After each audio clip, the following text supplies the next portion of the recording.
Hi welcome my friends and my dear student, मैं संतोष कुमार पटेल और आप देख रहे हैं टेक्नो प्रोसेस। तो आपकी परीक्षा आ गई है, इसलिए मैं थोड़ा सा एक 1 60 दे रहा हूँ एक्टिव पैसिव इससे मैं बता चुका हूँ। डायरेक्ट इंडायरेक्ट बता दूँ, पूरा इंग्लिश का ग्रामर मैं खत्म कर चुका हूँ, सारी चीज़ें चाहे ट्रांसलेशन तो मैं लाइव करवाता हूँ आपके सामने। तो ट्रांसलेशन अगर सीखना चाहते हैं बिना कोई नियम के, बिना कोई कुछ भी सीखे, तो जरूर हमारे चैनल को आप सब्सक्राइब करके बेल आइकन प्रेस कर दीजिएगा, जिससे का वो ट्रांसलेशन फिर भी आपको पड़ी हुई है। ट्रांसलेशन पैराग्राफ कैसे किया जाता है एकदम आसानी तरीके से, बस आपको थोड़ा सा मीनिंग पता होनी चाहिए और कुछ भी नहीं पता होगा तब भी कर लेंगे।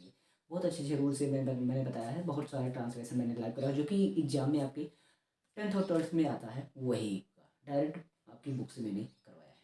तो यहाँ पर आज हम कराऊंगा एक्टिव पैसिव, जो कि आपका 1 नंबर 2 नंबर आपको आराम से मिल जाएगा और कोई भी मेहनत नहीं लगी, कुछ भी नहीं करना पड़ेगा, बस आप थोड़ा सा स्टेप सीख लीजिएगा।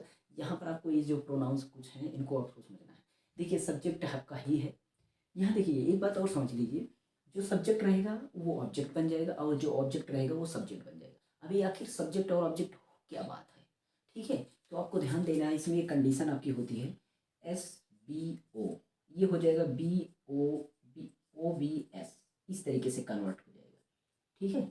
मतलब आपको पता चले पूरा सेंटेंस जब मिलेगा आपको ना, तो इस पहले सब्जेक्ट रहेगा बाद में ऑब्जेक्ट रहेगा, मतलब जो भी बाद में रहेगा उसको आप पहले कर दीजिए, यानी सब्जेक्ट की जगह कर दीजिए, तो वो सब्जेक्ट का वर्क काम करने लगेगा। किसमें? जब एक्टिव से पैसिव में जाएगा।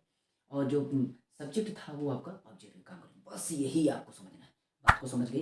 3 चीज़ें होंगी, सब्जेक्ट, वर्क, तो ऑब्जेक्ट वाला हम कर देंगे सब्जेक्ट की जगह, सब्जेक्ट वाला कर देंगे ऑब्जेक्ट की जगह। बस यही आपको करना है। इसको करने से पहले देखेंगे, अगर ही है सब्जेक्ट की जगह तो ये ऑब्जेक्ट की जगह जाएगा तो हिम होगा, और अगर हिम आएगा सब्जेक्ट की जगह तो ही होगा। बस यही आपस में इंटरचेंजेज आपको समझने हैं, ठीक है। यहाँ पर आपको इंटरचेंजेज ऐसे ही समझने हैं, ये इस तरीके से समझने हैं, ध्यान दीजिएगा।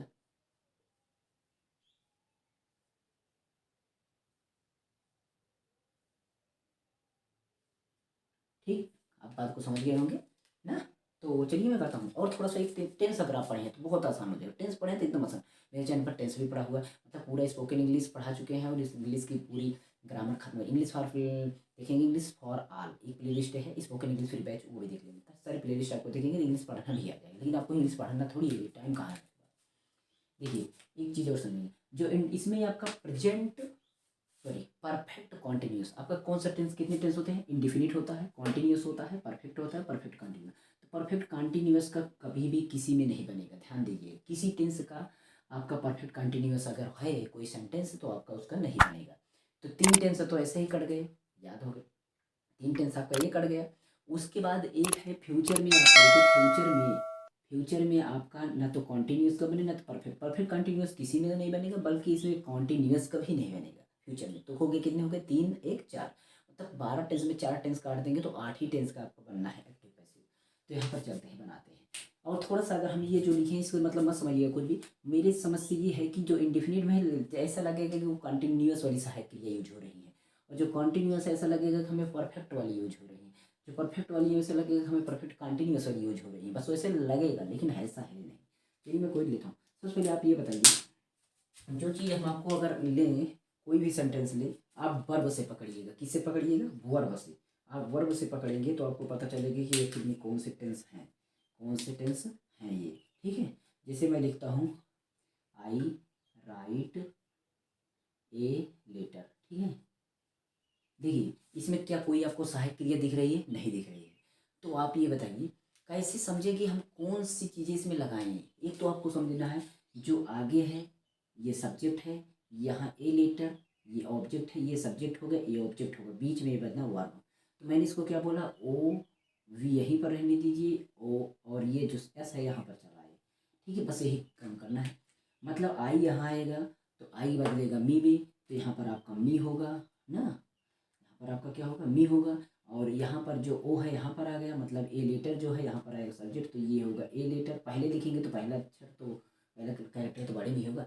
अब क्या बच रहा है यार? देखिए अब यही बीच वाला तो ही बच रहा है, बीच वाला। तो हम बीच वाला पहले पकड़ेंगे, या इसी से तो पता चलेगा कौन से टेंस में है। यहाँ पर देखिए कौन सा फार्म है। आप अगर क्रिया की फार्म अगर सीख लेंगे तो आप इसको पकड़ लेंगे। देखिए इसमें कोई सहायक क्रिया यूज नहीं है, सहायक क्रिया यूज है तो राइट है।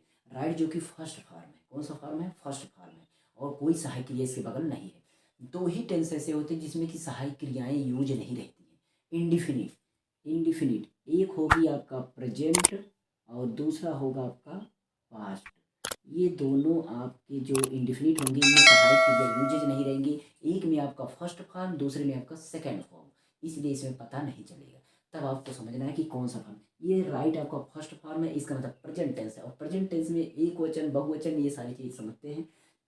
यहाँ पर लिख देते हैं सिंगुलर में, हिंदी में लिख देते हैं एक वचन बहुवचन। समझने अगर समझदार होंगे तो समझ लेंगे एक वचन और यहाँ पर बहुवचन। ठीक है, एक वचन और यहाँ पर बहुवचन। एक वचन जैसे आपका कोई है, मान लीजिए एक वचन है आपका, एक वचन में आपका आता है क्या, ही, ठीक है, सी, इट रहने दीजिए, नाम, ठीक, ये हो गए। तो इन सब के साथ इसमें आपका जो सहायक क्रियाएं होती हैं, इन सब के साथ, इन सब सहायक क्रियाओं के साथ आपका क्या लगेगा, एक तो लगेगा इज, दूसरा लगेगा आपका वाज, उसके बाद लगेगा हैज, उसके बाद लगेगा विल, ठीक है, इसके बाद आपका विल बी, ठीक है।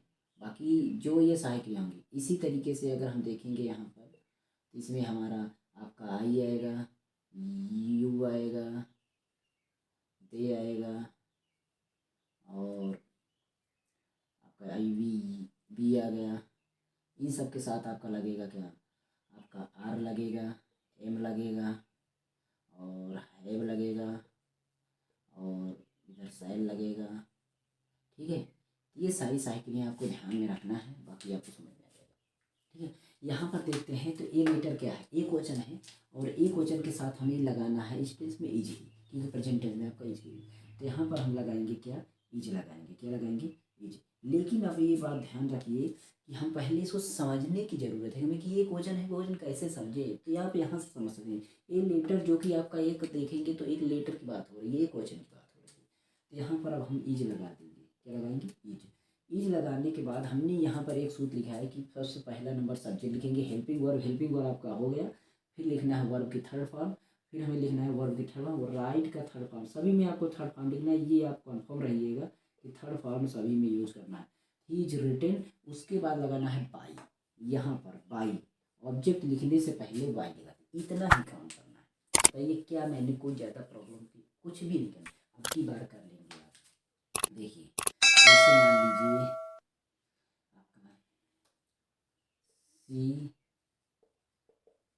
ड्रिंक्स वाटर, ठीक है, ये है सी ड्रिंक्स वाटर। अब ये बताइए लास्ट में इसमें जो वाटर है इसको हम पहले लिखेंगे, तो वाटर को पहले लिखिए, ठीक है। उसके बाद हमें ये वाटर क्या है, क्वेश्चन बहुवचन, इसको देखेंगे तो ये हमारा एक वचन की बात हो रही है कि मतलब जल की बात हो रही है, ठीक है, इज हो गया। इसके बाद मैंने बोला कि जब इसको सहायक क्रिया लिख ले तो हमें क्या लिखना होता है, सहायक क्रिया के बाद मुख्य क्रिया, सहायक क्रिया पर मुख्य क्रिया थर्ड फॉर्म, ये मुख्य क्रिया है, इसको बीच में तो यही हमारा लिखा जाएगा, केवल किनारे किनारे वाला होगा, बीच में मैटर वही रहेगा, बस कुछ चेंजेज होंगे, बीच वाले का चेंजेज होंगे। तो ड्रिंक का आपका थर्ड फॉर्म हो गया ड्रंक, ठीक है। अब हमारा जो यहाँ पर सी लिखा था उसको लिखने से पहले में बाई लगाना है, और सी का हमारा यहाँ पर होता है हार, क्या होता है, हार। बस यार बताइए ये हो गया आपका, कोई इसमें दिक्कत आपको थी, क्या दिक्कत थी, कुछ भी नहीं, खत्म है एकदम से, ठीक है। इस तरीके से और करके दिखाते हैं, चलिए मैं और करके दिखाता हूँ अलग से टेंस कर। जैसे देखिए यहाँ पर आपको करूँ, आई रोट ए लेटर, अभी इसके पहले मैंने लिखा था I write a letter, I write a letter. देखिए इन दोनों में सहायक क्रियाएं दिखाई नहीं दे रही, केवल सहायक क्रिया दिखाई देगी तब आप पहचान जाएगी कौन से टेंस का है। लेकिन इसमें सहायक क्रिया जब ना रहे, मैंने बोला तो प्रेजेंट हो गया तो पास्ट, फर्स्ट फॉर्म है, अगर फर्स्ट फॉर्म है तो प्रेजेंट, और सेकंड फॉर्म है तो पास्ट। तो यहाँ पर देखिए ये सेकंड फॉर्म में है, तो इसलिए कौन सा होगा, पास्ट, पास्ट में है तो पास्ट में पता है कौन सा लगेगा, ये लगेगा वार, ये लगेगा इसमें वर, ठीक है, ये वर इतना। तो यहाँ पर हम क्या लगाएंगे, पहले ए लेटर लिखेंगे, ए लेटर, ए लेटर यहाँ पर लिखिए, इसके ये लेटर एक वचन है बहुवचन है, इसको समझ करके, तो ये लेटर वो एक वचन है, एक वचन के साथ ही वाज लगेगा। वाज लगाने के बाद हम क्या करेंगे, इसका थर्ड फॉर्म में भी आपने लिखा था रिटेन। फिर उसके बाद हमें बाई लिखने के बाद, ये वाला चीज़ लिखने पहले बाई लगाइएगा इसको, तो आई का जो होता है मी होता है, तो आप यहाँ पर लिखेंगे मी, क्या लिखेंगे, बस आपका यही हो गया। ठीक है, इसी तरह सभी टेंस हम करते हैं, चाहे जो भी टेंस हो। हम आपको एक करते हैं, आपका ये एक पास्ट टेंस हो गया, फ्यूचर का कर देते हैं। फ्यूचर का आपका कोई ले ले, मान लीजिए इसी तरीके का, आई शैल राइट ए लेटर। देखिए सेम चीज़ वही लिए हैं, इसमें हमने बस यहाँ पर अब इसमें सहायक क्रिया तो नजर आ गई, सहायक क्रिया शैल नजर आ गई, फ्यूचर इंडिफिनिट। और फ्यूचर इंडिफिनिट है तो उसको हम फ्यूचर कंटिन्यूअस ऐसा बर्ताव करेंगे, मतलब फ्यूचर कंटिन्यूस में जो सहायक क्रिया होगी विल शैल वी होता है, उसके साथ बी होता है। तो हम यही चीज़ जब शैल वगैरह आगे मतलब अकेले हों तो उसके साथ बी यूज कर दीजिएगा, क्या यूज कर दीजिएगा, बी। तो हम सबसे पहले ए लेटर लिखेंगे, ए लेटर। अब इसके बाद ए लेटर के साथ कौन सा यूज करना है, एक वचन बहुवचन, एक वचन है तो विल यूज करेंगे, विल। उसके बाद बी लगाना है, बी। अब हमें यहाँ पर राइट का थर्ड फॉर्म लिखेंगे, राइटन मतलब रिटर्न। उसके बाद आपका बाई लगा करके क्या लिखेंगे, आई का क्या होता है, आई का बी। बस यही तो है, थोड़ा सा शैल और विल रहेगा तो उसके बाद बी लगा देना है, बस अकेले शैल विल रहेगा। या अगर यहाँ पर आपका थोड़ा सा चेंजेस रहेगा, जैसे कि मान लीजिए यहाँ पर आपका कंटिन्यूस जैसा आता है, जैसे कि आपका I am writing a letter. ठीक है, तो इसमें भी देखिए आई तो है ही, आई जाएगा पीछे, ए लेटर मैंने ए लेटर लिखा, राइटिंग है एक कंटिन्यूस है, और जब कंटिन्यूस हो तो वर्ब वाले में आपको बीइंग लगाना है, बीइंग याद रखना है, कि आपको यहीं पर जो इज ए मान, तो यहाँ पर देखेंगे ए लेटर है, ए लेटर के साथ हम लगाएंगे इज, इज के बाद हम लगाएंगे क्या, बीइंग, क्या लगाएंगे, बीइंग। इज के बाद हमने बीइंग लगा दिया, और बीइंग के बाद हमें जो लिखना है रिटन बाय मी, पूरा का पूरा इसका यही हो जाएगा। यही सोच लिए कि अगर आई वाला हो तो उसमें बीइंग लगा देना है, सहायक क्रिया, हमेशा सहायक क्रिया पे ध्यान देना है, मुख्य क्रिया पर कुछ भी इसमें ध्यान देने वाली बात है ही नहीं। ठीक है, यहाँ पर और चीज़ें हम करते हैं, जैसे देखिए अब हम चलते हैं परफेक्ट पे, चलते हैं किस पे चलते हैं, किसी टेंस में हम परफेक्ट पे चलते हैं। जैसे चले, जैसे मान लीजिए I have written a letter. और एक बात की, यहाँ पर हमने बोला था मुख्य क्रिया से ही पता चलेगा कौन सा टेंस, मुख्य क्रिया देख रहे हैं थर्ड फॉर्म, थर्ड फॉर्म में आपका परफेक्ट में होता है, तो परफेक्ट है पता चलेगा, इसमें हैज लगा है तो प्रेजेंट है, और अगर इसके साथ हैड हो, इसके साथ मतलब हैड हो, तो आपका क्या होगा, वो होगा आपका पास्ट होगा। तो यहाँ पर आपका पहले हम इसको ए लेटर लिखेंगे, ए लेटर लिख सकते हैं, ए लेटर एक वचन है, एक वचन के साथ हम यूज करते हैं हैज, तो हम लगाएंगे हैज। उसके बाद आपका हम मुख्य क्रिया मतलब सहायक क्रिया के बाद हम क्या लिखेंगे, मुख्य क्रिया लिखेंगे, तो मुख्य क्रिया है, उसके बाद हैज जब यूज रहे, हैज जब आपको यूज लगे, जैसे इसमें पहले बोला था शैल भी अगर यूज रहे तो शैल भी के साथ आपको बी लगाना है, उसी तरीके से ए लेटर के साथ मतलब हैज लगा हो तो इसके साथ हमें बीन यूज करना है, क्या यूज करना है, बीन। हैज पहले से लगा रहे तो उसके साथ बीन यूज कर देना, मतलब ऐसा लगेगा कि हमें ये पहुंच गया हम परफेक्ट कंटिन्यूस में, ऐसा लगेगा परफेक्ट में, क्योंकि मैंने लिखा है परफेक्ट लग रहा है, लगेगा क्योंकि हैज आपका परफेक्ट में रहता है, परफेक्ट कंटिन्यूस आपका बीन लगेगा, तो यहाँ पर बीन हम लगा दिए, इसलिए यहाँ पर बीन लिख दिएगा। ठीक है, तो बीन हमारा लग गया, और पूरा चीज़ वही रहेगा आपका, मतलब जो यहाँ पर है कि रिटन और बाई किसके, आई के साथ मी, ये हो गया आपका, इस तरीके से आपका ये हो जाता है। तो यहाँ पर सारी चीज़ें आपका ये हो गया, बाकी आपका जैसे कि परफेक्ट का भी हो गया, कंटिन्यूस परफेक्ट कंटिन्यूस का बनेगा नहीं, परफेक्ट का मैंने बना दिया, ये प्रेजेंट का था। यहाँ पर आपका इस तरीके से अगर होता हैड रिटन ये लेटर, तो ये आपका लगता कि पास्ट परफेक्ट है, और जब पास्ट परफेक्ट होता तो टोटल ये होता कि उसमें हैड ही यूज होता है, तो हैड ही, बाकी बीन इसमें भी हैज हैव हैड रहे तो उसमें आपको यूज कर देना है, इसी तरीके से आपको काम करना है, बस और कुछ भी नहीं करना है। ठीक है, तो बस कि हमको ऐसा लग रहा है कि आपको कुछ भी नहीं, केवल आपको प्रेजेंट टेंस की ध्यान में रखना है। प्रेजेंट टेंस में कोई भी सहायक क्रिया से पता नहीं चलता, जब सहायक क्रिया कोई भी ना हो तो समझ लीजिए कि उसमें आपका इंडेफिनिट होगा, कोई सहायक क्रिया नहीं रहती इंडेफिनिट। बाकी आपका इज एम आर अगर लगा रहे पहले से तो ये बदलेगा आपका वाज, और वर में साथ ही साथ बीइंग लगेगा, इसका मतलब चलेगा बीइंग। और अगर हैज हैव उसके बाद हैड हो तो इसके बाद हमें लगाना है क्या, बीन लगाना है, बस ये चीज़ आपका इतना और बढ़ जाएगा, मतलब ऐसे ही करना है। आप कोई भी टेंस ले, मतलब कोई भी आप ले लीजिए। जैसे मैं कोई भी आपको बनाता हूँ, एक आपको बना के दिखाता हूँ। जैसे मान लीजिए आपका है, कोई ले लेता हूँ परफेक्ट में आपका, जैसे आई शैल हैव,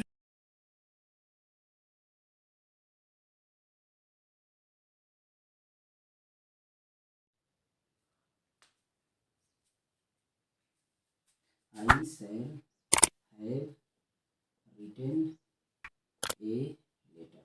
देखिए थर्ड फॉर्म नजर आ रहा है, थर्ड फॉर्म नजर आए समझिए परफेक्ट है। और यहाँ पर हैव भी नजर आ रहा है, ठीक है। हमें केवल वही चेंज करा है, आई के साथ शैल यूज पता है, तो ये लेटर आपको लिख लीजिए, ये लेटर आपको पीछे वाला लिख लीजिए, ठीक है। अब ये लेटर एक क्वेश्चन है तो इसमें विल यूज होगा, बस शैल की जगह विल यूज, या तो शैल है तो विल, ये यूज हो गया। हैव है, हैव है तो मैंने बोला एक क्वेश्चन है तो हैज लगेगा। बाकी आपको हैव हैव नज़र आ रहा है, अगर आपको हैज हैव नज़र आ रहा है तो कुछ भी आपको नहीं करना है, केवल इसके बाद ए लेटर विल हैज है, तो विल हैज है तो ए लेटर विल, और हैज है तो आपको देखिए विल है तो हैज बीन, हैव बीन। लेकिन आपका ये कौन सा टेंस पहले देखिए, शैल विल हैव ये आपका फ्यूचर में होता है तो उसमें हैज नहीं होता, उसमें ओनली हैव होता है। तो आपको शैल विल के साथ आपका हैव है तो आप हैव यूज करें, हैव के साथ बीन, बाकी वही रिटर्न बाई और मी, वही सारा चीज़ प्रोसेस है, मतलब कुछ भी नहीं करना है। ये सारा चीज़ आपको थोड़ा सा याद रखना। और मैं लिख देता हूँ आपके लिए, जैसे देखिए इसको आपको ध्यान में दे देना है बस।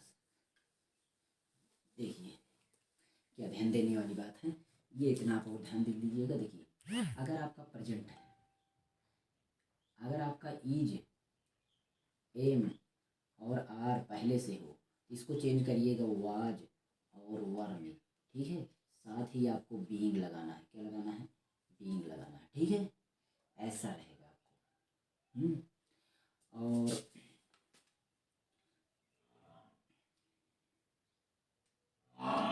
या तो अगर इसमें अगर अभी जे मार है तो इसके साथ भी बीइंग, इस अगर ये लगा रहे तो दोनों के साथ आपको बीइंग लगाना है, क्या लगाना है, बीइंग लगाना है।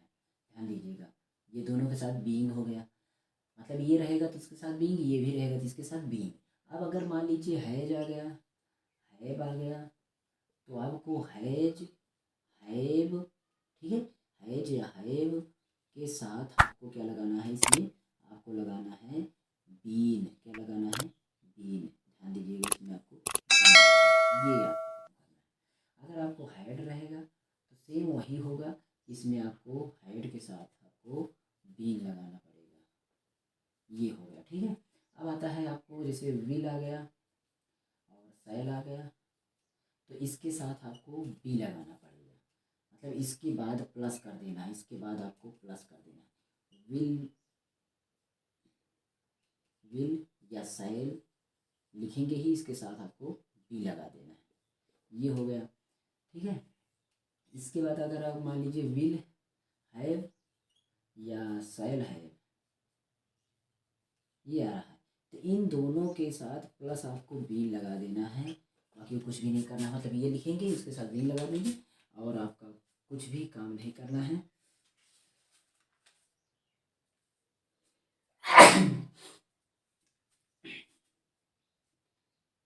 ये इसी तरह, मतलब आपको सारी चीज़ें ध्यान हो गई, बस ये साथ। अभी इसमें यही प्रेजेंट इंडिफिनिट टेंस और पास्ट मतलब इंडिफिनिट टेंस सभी बच रहे हैं। इंडिफिनिट टेंस जब आपका फर्स्ट क्रिया मतलब सहायक क्रिया एक वचन हो तो आप इज एम आर का प्रयोग करिएगा, इज एम आर का, और अगर सेकंड फॉर्म हो तो वाज और वर का। लिख लीजिए प्रेजेंट में आपका जब फर्स्ट फॉर्म हो तो इन सब का, और सेकंड फॉर्म हो तो आपका इन सब का, ये सारी चीज़ें यूज करना, और आपको एक्टिव पैसिव एक नंबर तो आएगा नहीं था। इसके बाद हम डायरेक्ट इनडायरेक्ट वन शॉट में लेकर आएंगे, आपको समझा देंगे। मतलब आप अगर इन चीज़ों को ध्यान दे दिए ना एक बार समझ करके, तो आपको समझ में आ जाएगा सारी चीज़ें। तो अगली एक ही नंबर का मैं क्या करूँ इसमें ज़्यादा डिस्कशन आपको करके डायरेक्ट इनडायरेक्ट में बता दूंगा। बाकी आपको पैसेज कैसे, आप अनसीन पैसेज है और सारे पैसेज कैसे हैं उसको देख कर टिक लगाना हो, ये भी लेकर आऊँगा, पर उसको बोर्ड पर बताना संभव नहीं होगा, इसलिए मैं वहाँ पर आपको PDF पे बता दूंगा। Okay, thanks for watching. और एक बार क्या करना है, आपको डिस्क्रिप्शन चेक करना है, अपने मनपसंद प्लेलिस्ट भी चेक कर लेना है, सारी चीज़ें मैं बताता रहा हूँ तो यहाँ पर। और एक बार आपने शेयर कर देना, मेरे सेकंड चैनल की लिंक डिस्क्रिप्शन है, उसको भी सब्सक्राइब करके bell icon press. Okay, thanks for watching, good luck.